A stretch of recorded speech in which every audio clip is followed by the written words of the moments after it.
Good morning, friends. I'm going to read a story for you today that you may have heard before, or you may have heard a version of before. It's called Little Red Riding Hood. And the reason I'm wanting to read this story with you today is because I have another version of Little Red Riding Hood that is told by the perspective of the wolf that I thought we could make a comparison to. So first, I'll read this one, the traditional story of Little Red Riding Hood. Little Red Riding Hood. This is the story of Little Red Riding Hood. She's got a red coat with a hood. She loves the coat. She wears it every day. She's very happy today. It's her birthday. Little Red Riding Hood's father is a woodcutter. He works in the forest every day. A lot of animals live in the forest, and a wolf lives there too. Little Red Riding Hood's mother says, "Grandmother is ill in bed. Go to her house. Take her some bread and jam. But be careful. A wolf lives in the forest."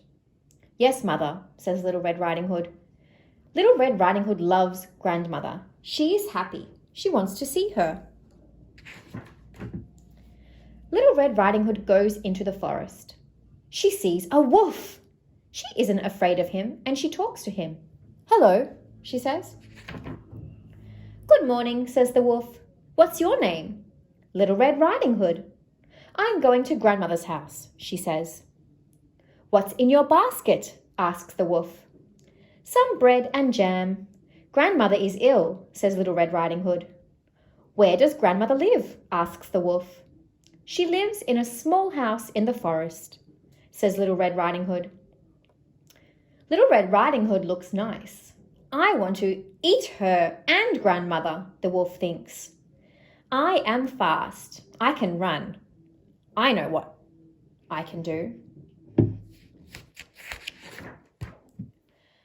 The wolf runs to grandmother's house.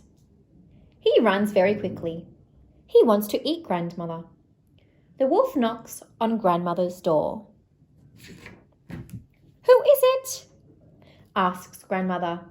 "Little Red Riding Hood," says the wolf. "I've got some bread and jam for you." "Come in," says grandmother. The wolf runs in. "Help!" shouts grandmother. "Don't eat me!" She jumps into the wardrobe. "I will eat you later," says the wolf. Now the wolf is wearing grandmother's nightcap. He's in grandmother's bed. He's waiting for Little Red Riding Hood. She knocks on the door. "Who is it?" asks the wolf. "Little Red Riding Hood," she says. "I've got some bread and jam for you." "Come in," says the wolf. "I'm ill in bed." Little Red Riding Hood goes into the house. The wolf is in grandmother's bed. Little Red Riding Hood doesn't know it is the wolf.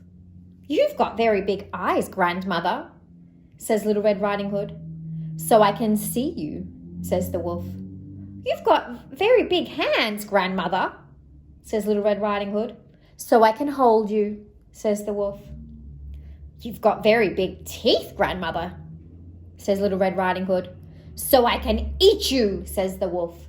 The wolf jumps out of bed and he eats Little Red Riding Hood. He runs into the forest. Little Red Riding Hood's father goes to grandmother's house. He wants to see her because she's ill. He opens the door. "Hello," he says. "Help, help," shouts grandmother. He goes to the wardrobe and he opens the door. "Are you okay?" he asks. "Yes, I am, but go and help Little Red Riding Hood," says grandmother. The woodcutter runs into the forest. The wolf is sleeping under a tree. The woodcutter finds him. He can hear Little Red Riding Hood in the wolf's tummy. He opens the wolf's tummy with his axe. He takes out Little Red Riding Hood. "Oh, father," says Little Red Riding Hood, "thank you." Little Red Riding Hood and her father laugh and dance. They are very happy. They go to grandmother's house. They eat bread and jam with grandmother. The wolf wakes up. He feels ill. He wants to drink some water. He goes to the river, but he falls in the water. Splash! Down and down he goes. Little Red Riding Hood, Grandmother and the Woodcutter don't see him again.